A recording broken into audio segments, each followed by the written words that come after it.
Leitura do livro O Amor que Me Desperta, capítulo 3, parte 1. A consciência crística como fundamento para a renovação interior. Qual o modelo de consciência podemos nos espelhar? Como despertar a nossa consciência das alienações que nos mantêm presos em padrões que nos direcionam no caminho do sofrimento extremo? É preciso primeiramente acessar a consciência da realidade em que estamos inseridos. Qual a nossa verdade? Quais os condicionamentos sociais, educacionais e religiosos, afetivos que fomos submetidos desde antes do nosso nascimento?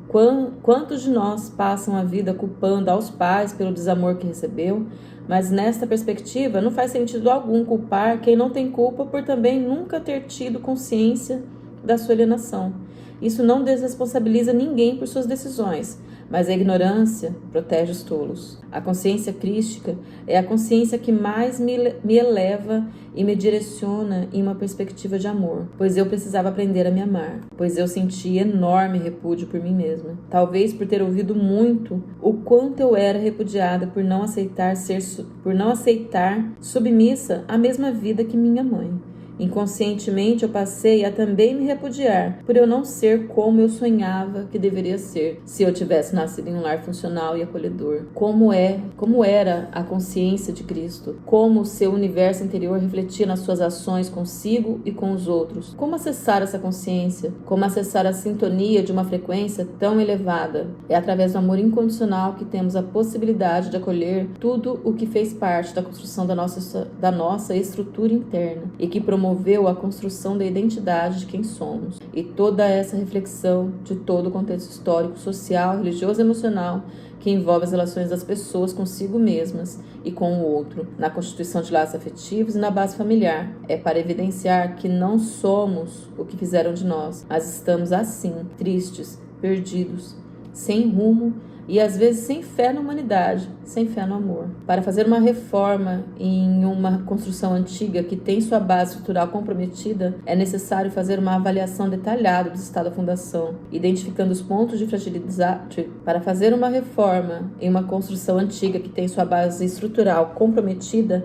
é necessário fazer uma avaliação detalhada no estado da fundação, identificando os pontos de fragilidade e os danos existentes. E no processo de reconstrução do nosso universo interior não é diferente. É essencial identificar as crenças limitantes, os traumas, os medos, os padrões emocionais negativos que enfraquecem a nossa estrutura interna, não permitindo que desenvolvemos a resiliência tão necessária para a constituição da nossa identidade. É preciso ter consciência delas para que possamos constatar que podemos estar presos em padrões inconscientes, herdados e socialmente reforçados e que influenciam a nossa própria percepção e dos papéis que desempenhamos na sociedade e na família. Partindo de todo este contexto, a maioria de nós chega até um determinado momento da vida e percebe que, na verdade, não temos muito claramente quem realmente somos em essência, para desejar experimentar uma vida mais coerente com as tendências mais profundas da nossa essência, sem as imposições externas. É preciso ter consciência do que integra a essência da nossa personalidade, do nosso eu interior, e que não é influenciado pelos condicionamentos em que todos nós somos submetidos, independente de sermos homens ou mulheres.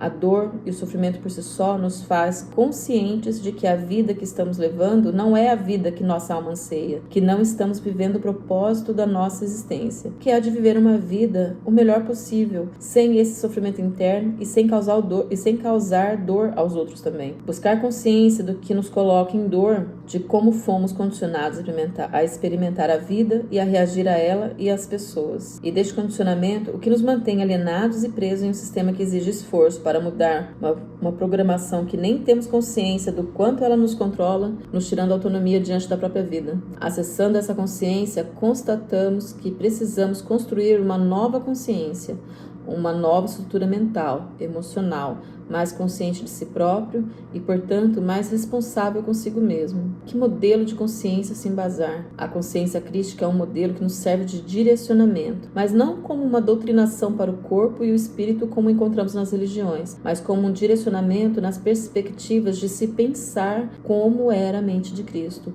como era o seu estado de consciência que o fazia se nortear diante da própria vida e dos desafios de se viver na sociedade de sua época.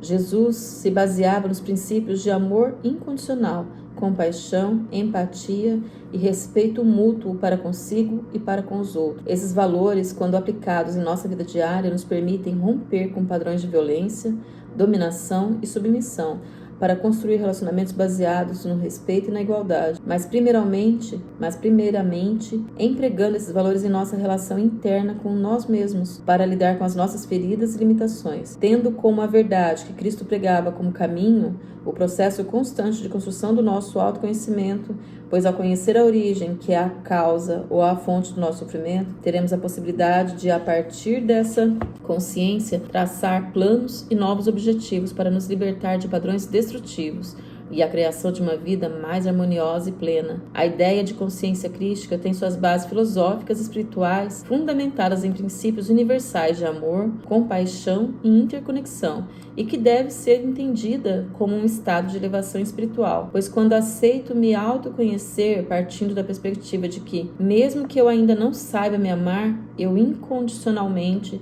sem condições ou julgamentos, me coloco no movimento de me acolher, aceitando minha própria história e aceitando a forma, muitas vezes profundamente autodestrutiva, de me auto-relacionar comigo mesma. A partir deste movimento, praticamos o desenvolvimento do amor incondicional com nós mesmos e nos percebemos como uma unidade, uma fonte que vibra amor na sua forma mais genuína. Passamos a entender que todos, enquanto não acessarem essa autoconsciência como fonte de amor incondicional refletida entre todos os seres, não haverá materialização de uma força transformadora agindo da fonte para o coletivo. Sendo cada um de nós uma fonte de energia, se não sabemos ou não encontramos em nós a referência interna do que seja o amor próprio, não teremos da mesma forma referências para reconhecer quando este sentimento nos é oferecido de forma genuína e incondicional, independente de o merecermos ou não. Quando essa energia não atua efetivamente em nós, é como se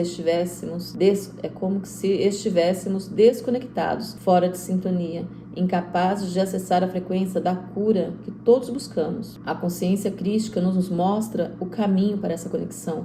Então, ame-se primeiro, acolha a si próprio como Jesus acolheu a samaritana no poço, como ele acolheu o paralítico na fonte. Mostre amor pela parte de você que em sua história você mesmo desprezou, porque acreditou que não era digno de ser amado e acolhido enquanto criança indefesa e vulnerável, abandonada e rejeitada no direito de ser amada e protegida. Acolha a sua própria maldade para consigo mesmo, que o levou a se rejeitar por ter sido rejeitado por quem deveria amá-lo e ensiná-lo os valores de alguém que se ama e se respeita. Jesus, com sua consciência motivada pelo potencial de cocriar o que ele trazia de si como uma fonte de água cristalina, o amor incondicional, sentava-se à mesa com qualquer tipo de ser humano. Ele pedia clemência ao Pai por aqueles que o crucificaram, pois não sabiam o que estavam fazendo. Ele amou Judas, mesmo sabendo que por meio dele sua hora mais difícil chegaria. Jesus, em sua consciência plena, sabia como o ser humano estava corrompido e sem referências para aliviar suas próprias dores emocionais, sem fé de que a vida pudesse ser mais justa na sociedade da época. Jesus tinha consciência de como essa sociedade influenciava o povo e instigava cada vez mais seus impulsos mais primitivos. Mesmo depois de 2000 anos, ainda não conseguimos seguir seus passos, porque ainda não paramos para refletir sobre o que realmente significa seguir os seus passos, seu modo de vida, seu exemplo de amor. Ame a si mesmo, primeiramente, de forma incondicional. Ouça-se, sinta-se, e se o que a sua alma gritar doer muito, busque ajuda para poder ouvi-la e acolhê-la com amor incondicional. Busque a ajuda de quem não terá medo de encarar a sua mazela interna, a sua escuridão mais profunda, e que mostrará o caminho da iluminação, que vem com o conhecimento adquirido em cada sombra, em cada experiência dolorosa, pois tudo tem um propósito, tudo tem um porquê e um para quê. Nada acontece por acaso. Jesus nasceu em uma época em que a sociedade judaica era altamente estratificada. onde o poder financeiro, a hierarquia social e a opressão eram normas estabelecidas. Sua mensagem propunha uma revolução interna e externa, que poderia desestabilizar essas normas, explicando por que ele foi visto como uma ameaça tão grande e eventualmente levado à crucificação. A mensagem de Cristo, que pregava o amor incondicional e a cooperação, era poderosa por desafiar estruturas de poder de sua época.